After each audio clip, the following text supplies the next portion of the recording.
Thank you, Hanumanthacharya garu.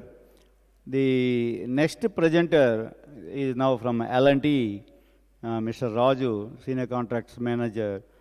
He will give a brief on about the sewage treatment plants and its construction aspects. Ladies and gentlemen, very good evening to one and all. My name is Raju. I'm working in contracts department for wastewater business. This comes under water and effluent treatment IC, which comes under again L&T construction, which is a part of L&T. So just to get a quick feedback from you all, because I have interacted with many of the vendors who have put up their stalls. I'm not sure whether many of you know about L&T as a whole. Could you please raise your hands? Do you know something about L&T? What are the businesses we are in? Okay, only few hands I could see, yeah. So, do you know whether L&T's presence is there in wastewater business, water supply and distribution, the entire water spectrum? Okay, very few. So what I will do is, in today's presentation, I would just brief about various L&T's businesses, predominantly on the water infrastructure or water supply distribution, wastewater, water international, and other areas. And then I will move on to the various challenges as a stakeholder that we are facing in the water infrastructure spectrum. And then we will see in some of the cases where L&T has executed jobs, we have overcome all these problems and challenges by using technology as a solution provider. And then we will see some of the areas where still R&D works are going on, not only in our company, but in fact, some of you would also be doing R&D works in those areas. So I strongly feel that this kind of interactive sessions and conference and seminars would keep like-minded people together to work on a common problem and proceed towards a better future. Next slide, please. Okay, so this is the spectrum of L&T. So you can see we are into buildings and factories. Here we do about the construction of airports, construction of airport terminals, then commercial buildings and residential buildings and factories. Then you can see about civil infrastructure where we are already doing a lot of jobs in metros, ports, bridges, etc. In transportation infra business, basically we deal with runways, roadways, etc. And in metallurgical and material handling business, we do construction of coal handling plants for thermopower plants. We also manufacture mining equipment. We also do construction of metallurgical plants, which includes your steel plants, copper plants, smelter plants, and so on and so forth. We can also see a water and smart world communication business where I'm coming from. Smart World Communication is a new business which we have started 3 years back. The Mumbai city surveillance job, one of the biggest job we are doing it, we have done it. So this is the latest business which we are in. We also construct ships. So we have got a huge facility at Kattupalli in Chennai.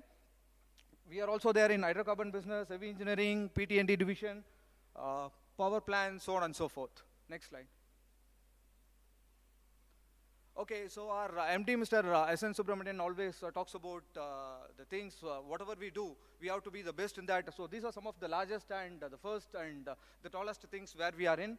We have done the largest idle project. We are doing largest wastewater treatment plant in New Delhi. That is a coronation pillar job. It's a 318 MLD plant. I'll explain about in detail in the subsequent slide.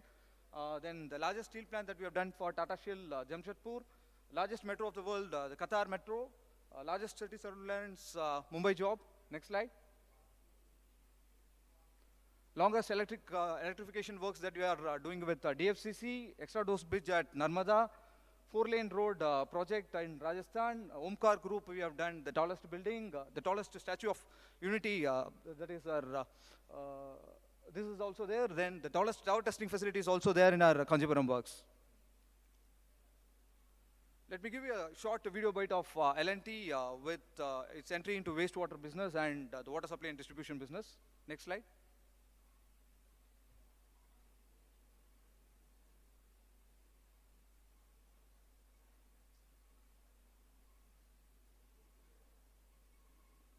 It's not playing.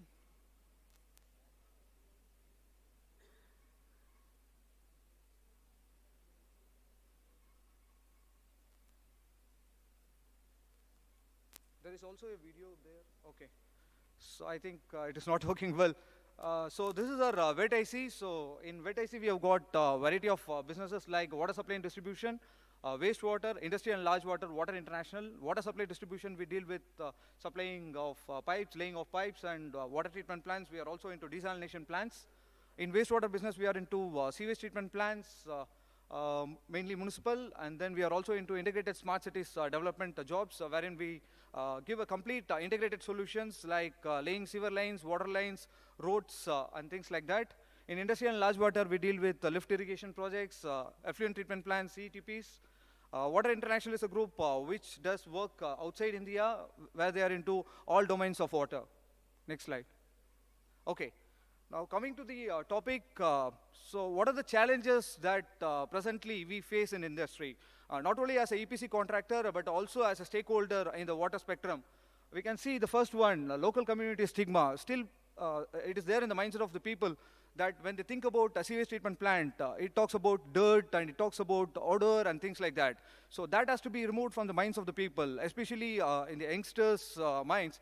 So this has to be removed. So this is one of the challenge which we are facing. In fact, our HR, we are into a variety of domains. They can easily recruit people for buildings and factories, power transmission and distribution, heavy civil infrastructure ICs, where they involve metros, construction, ports and bridges and things like that. But nobody would be interested to come to work for a sewage treatment plant or a wastewater treatment plant or things like that.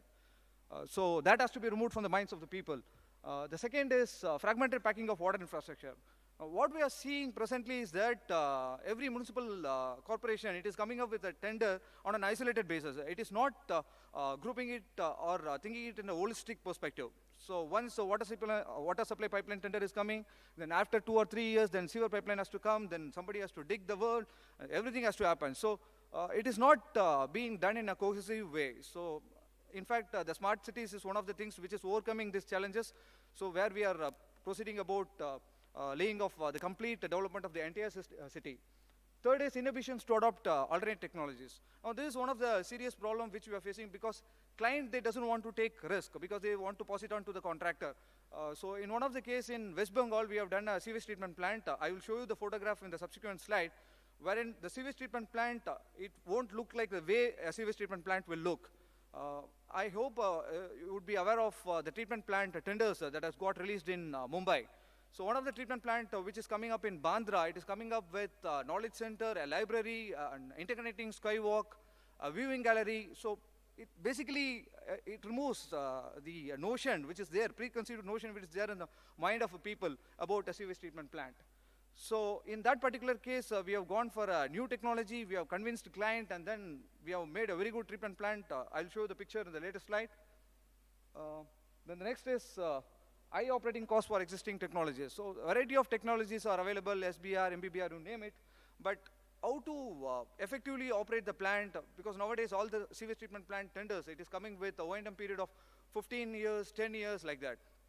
So the entire risk is on EPC contractor side. So we will have to manage how effectively we can operate the plant, whether the design life will be suitable, whether any equipment will have to be replaced during this period. So all this risk has to be taken. For constructing a sewage treatment plant, it takes around 5 to 6 years, specifically for a plant of capacity of around 500 MLD. Now, if you talk about construction period of 5 years, after then a O&M period of 15 years or 10 years, so down the line, 20 years, we will have to think in advance, what are technologies which is going to be there, which we are going to deploy it now, will it be suitable, will it continue for there in the future also, or will it become obsolete? So all those things has to be kept in mind. Next is lack of flexible processes to address variant, influent, or effluent characteristics. We might have seen MOA of the data and the CPCB data, which talks about the BOD, TSS parameters. Suppose over a period of time, so things will get changed. So whether your sewage treatment plant is capable of taking such technologies, doing some minor adjustments in the system, and making it suitable for meeting the new effluent treatment standards, whether that is there or not. Again, it is a challenge where R&D process are still on. Need for professionally managed O&M personnel. I was giving an example of O&M job wherein the period is around 10 to 15 years. So we will have to put more expertise in this area. We are not fully trained in this aspect, especially in Indian context. Next is lack of awareness on advanced sludge treatment. Now if you talk about centralized sewage treatment plants, the capacity which I am talking about is in the range of 500 MLD, 600 MLD capacity plants. huge amount of sludge is getting generated every day. It may be around, you can say, 100 tons per day of sludge will get generated for a 500 MLD plant. So how we are going to manage this sludge? Are you going to send this sludge for incineration? Are you going to put up an incineration plant and pollute the atmosphere? Or should we think of new aspects and dimensions like reduce the moisture content in the sludge and then use it as an alternate fuel, maybe a briquette, or use it in in cement manufacturing plants or things like that. But so far in Indian context, if you see, not much of advancements or the technologies has been adapted, especially in this area. Next slide. Okay, so whatever challenges we have seen in the previous slide, some of them we have tried to address in the projects which we have executed. So I have put together all the solutions. So resource recovery and reuse, this is the circular economy concept which everybody is talking about today. We would try to utilize the wastewater to a maximum extent, try to reuse it for gardening or irrigation purposes and things like that. Some of the municipal corporations are coming up with 100% reuse condition, which is effectively using the wastewater to the fullest extent. But some corporations, they are starting up with 10%, 20%, then maybe in the future course of time, this has to be expanded to 100%. Then green-themed or garden-themed treatment plants. This is about to avoid the stigma content which is there in the minds of the people. So we can also always reuse the water which comes out of the wastewater treatment plant and then use it as a garden. You can develop a good lawns there and things like that. Then micro irrigation system is another area, because India as a country, if you see, agriculture is given more importance. But effectively, are we supplying water to that farmers? So that has to be seen in advance. So how effectively we are transmitting the water? So that talks about the migration irrigation systems. And then the next is ZLD to ZWD concept. Earlier, we were all talking about zero liquid discharge. So how to effectively utilize the water. Now, what is happening over a period of time, once you start utilizing the water to the fullest extent, you are leaving it with some part of solid content. So that is called as zero waste discharge. So we will try to limit that solid content to a maximum extent. So a lot of things are going on in that. We have done number of plans in ZLD, but ZWD, we will have to do something on that. Then the next is smart water management. Yes, we are into this. Our water supply and distribution business is already executing a job there.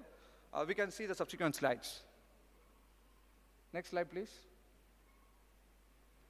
Okay, resource recovery and reuse. I was talking about the largest capacity plant which we are constructing it at New Delhi. This is a coronation pillar plant, 318 MLD capacity. The numbers which are given here is 70,000 million liters of sewage, which is the sewage which is getting generated in India per day. Now, if you deploy advanced treatment technologies, now this is going to yield us like this. 1/4 of India's domestic water usage can be done per day basis if you adopt good amount of advanced treatment technologies. Now, if you equate that with respect to the sludge which gets generated, and if you put it in a digester and generate biogas and energy, it is equivalent to 1,000 megawatt of electricity per day from this biogas plant. In this coronation pillar job alone, we would be generating around 3.5 megawatt electricity per day once the plant is commissioned. Next slide, please. This is the garden-themed plant. You can see the picture of Batpara plant, which we have done it in West Bengal. You can see the kind of the atmosphere wherein we have created. A lot of gardens there. The plant is utilizing the entire water for reuse of for gardening and other purposes. Next. Next slide. Micro irrigation systems. We have recently bagged a job in Madhya Pradesh, Banswara micro irrigation scheme. Per drop, more crops. So this is the concept which we are talking about. So basically, we want to utilize the nutrients to a maximum extent and reduce the power consumption and reduce the losses. So your irrigation efficiency is getting increased and your power is actually getting decreased. Next slide, please.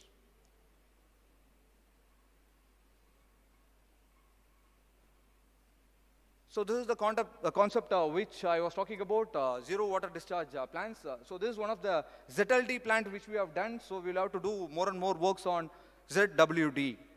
Next.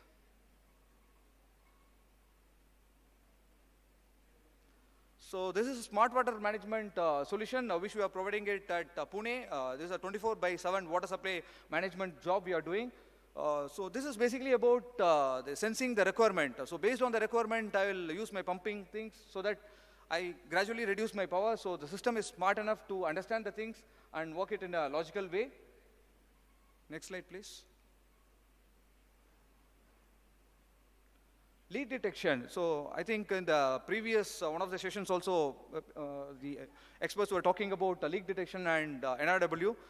Right now we don't have much of expertise in this area, so we are a little bit struggling a lot. Now what we can do is that there are a number of advanced technologies available, R&D resources are also on, which gives with greater accuracy you can able to find out where exactly the leak is. So with the satellite imaging and technologies like that, we can quickly get into this kind of advanced technology modes. Next slide, please. Okay. So I would conclude my presentation with this slide. So these are the areas which is emerging or which we can see it as an advanced technology trends which we are seeing it in Indian context. So a lot of works are being done, not only in our company, in other companies as well. So I would like to request all of us to work on this area, and whoever is interested in this area, probably somebody would have done an enormous work in this area and would have already invented the wheel. So we don't want to reinvent the wheel again and again. So we can all work in a collaborative way for a better future. Thanks. Thanks for the opportunity.